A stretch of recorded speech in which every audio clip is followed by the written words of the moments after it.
Hello student, आज हम लोग पढ़ेंगे क्लास 12 के हिस्ट्री से चैप्टर 6 का पार्ट 2, जिसका शीर्षक है भक्ति सूफी परंपराएं। इस चैप्टर का पार्ट 1 आप डिस्क्रिप्शन बॉक्स में मिल जाएगा। दिल्ली सल्तनत पे शासक और वंश ने शासन किया है, उसको यहाँ संक्षेप में समझेंगे। गुलाम वंश के मुख्य शासक थे मोहम्मद गोरी, कुतुबुद्दीन ऐबक, इल्तुतमिश रजिया सुल्तान। और खिलजी वंश के मुख्य शासक थे अलाउद्दीन खिलजी। तुगलक वंश के मोहम्मद बिन तुगलक और नसरुद्दीन नुसरत शाह तुगलक।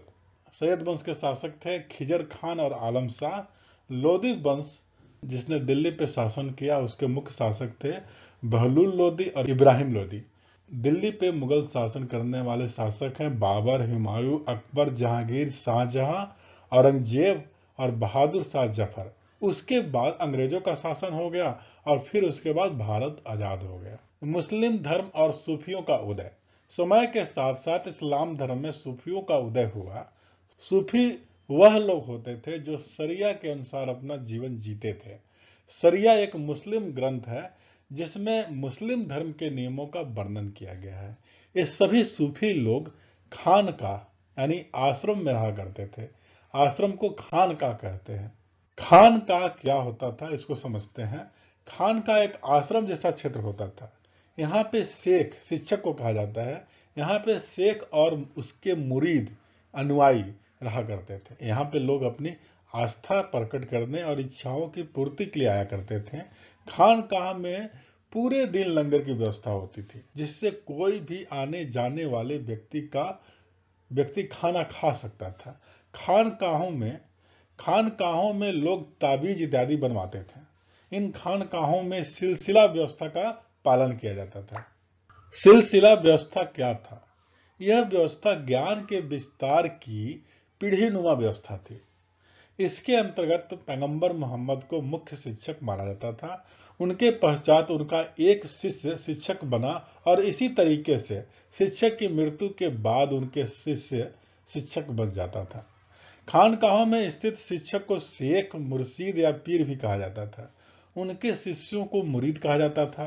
शेखों के द्वारा मुरीदों को दीक्षा दी जाती थी। जो व्यक्ति मुस्लिम धर्म को कबूल करता था यानी दीक्षा लेता था, उसे मुख्य 5 बातें माननी होती थी, जिसमें पहला है अल्लाह ही भगवान है।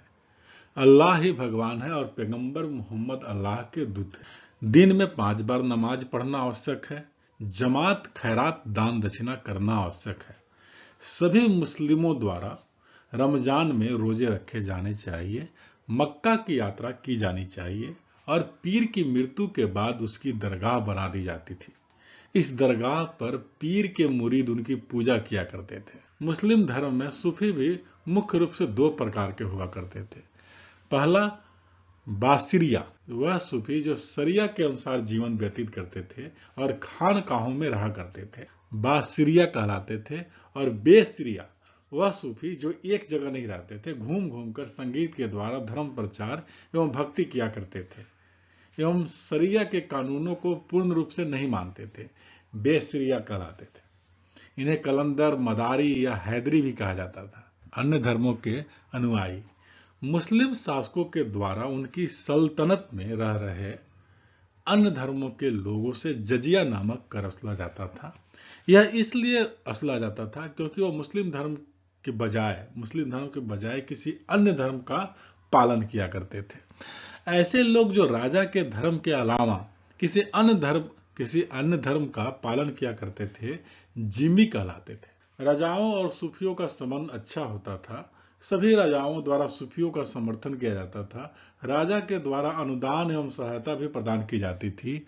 यह सब सूफियों के सामान्य जनता में लोकप्रियता के कारण होता था। राजाओं के द्वारा सूफियों को दान भी दिया जाता था, जिससे सूफियों के द्वारा बाद में गरीबों के अंदर बांट दिया जाता था। उदाहरण के लिए अजमेर की दरगाह, यह शेख मोइनुद्दीन चिश्ती की दरगाह है। शेख मोइनुद्दीन एक बहुत प्रसिद्ध सूफी थे। अजमेर में उनकी खानकाह पर ही उनकी दरगाह बनाई गई। यह चिश्ती सिलसिले से शुरुआत हुई थी। इस दरगाह को गरीब नवाज भी कहा जाता है। इसकी पहली इमारत गयासुद्दीन खिलजी के द्वारा बनाई गई थी।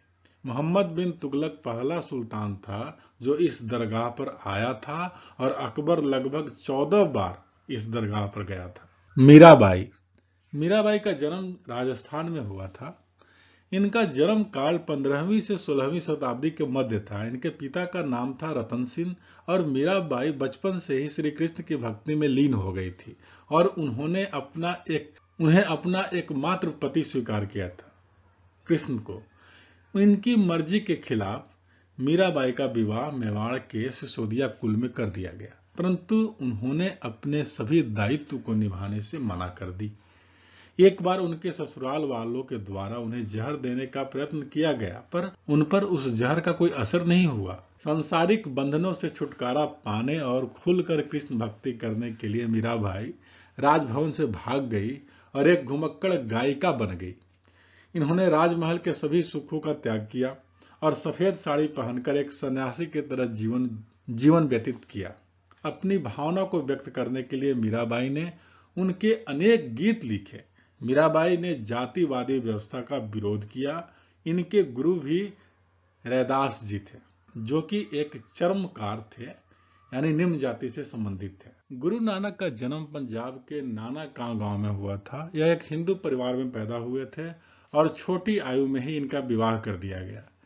इन्होंने जीवन का अधिकांश समय सूफी और भक्त संतों के बीच गुजारा और देश भर की यात्रा की। इन्होंने भगवान को रब कहा और निर्गुण भक्ति का प्रचार किया। हिंदू मुस्लिम धर्म और उनके रीति रिवाजों को पूर्ण रूप से नकारा और भक्ति करने का तरीका संस्मरण और नाम का जप बताया। नानक जी अपने विचार पंजाबी भाषा में सबद्ध के माध्यम से व्यक्त करते थे। इस सबद्ध को अलग अलग राग में गाते थे। उनके सेवक मर्दाना रबाब बजाकर उनका साथ दिया करते थे। गुरु नानक जी के बाद उनके अनुयायी अंगद ने भी गुरु पद प्राप्त की। सिख धर्म के मुख्य गुरुओं का नाम इस तरह से है, जिसमें गुरु नानक, गुरु अंगद, गुरु अमरदास, गुरु रामदास, गुरु अर्जुन देव, गुरु हरि गोविंद, गुरु हर राय, गुरु हरि किशन और गुरु तेज बहादुर, गुरु गोविंद सिंह। गुरु ग्रंथ साहिब सिखों के 5वें गुरु अर्जुन देव के द्वारा गुरु नानक एवं उनके 4 उत्तराधिकारियों बाबा फरीद, रविदास और कबीर जी की बातों को इकट्ठा करके एक ग्रंथ का निर्माण किया गया और इसे आदि ग्रंथ साहिब कहा गया। 17वीं शताब्दी में गुरु गोविंद सिंह के द्वारा आदि ग्रंथ साहिब में गुरु तेज बहादुर की रचनाओं को भी शामिल किया गया और इसे गुरु ग्रंथ साहिब कहा जाने लगा। खालसा पंथ की स्थापना। खालसा पंथ का अर्थ होता है पवित्रों की सेना। इस सेना की स्थापना औरंगजेब की कुरीतियों के कारण की गई। गुरु तेज बहादुर के द्वारा इस्लाम ना कबूल किए जाने की वजह से औरंगजेब के द्वारा उनका शीश कलम करवा दिया गया था। इसी की वजह से औरंगजेब की कुरीतियों से बचने और सिख धर्म को बनाए रखने के लिए गुरु गोविंद सिंह जी ने खालसा पंथ की स्थापना की। इसके मुख्य 5 प्रतीक होते थे, जिसमें बिना कटे केस, कृपाण, कच्छा, कंघा और लोहे का कड़ा।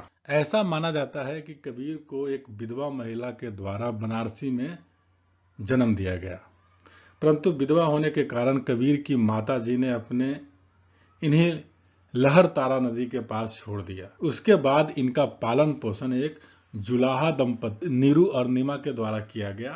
कबीर ने अपनी रचनाओं के द्वारा परम सत्य का वर्णन किया और उन्होंने भगवान को निराकार बताया, एक ईश्वरवाद का समर्थन किया। कबीर के गुरु रामानंद को माना जाता है। कबीर की वाणी को बिजक नामक ग्रंथ में रखा गया और इनके कई पद गुरु ग्रंथ साहिब में भी सम्मिलित है।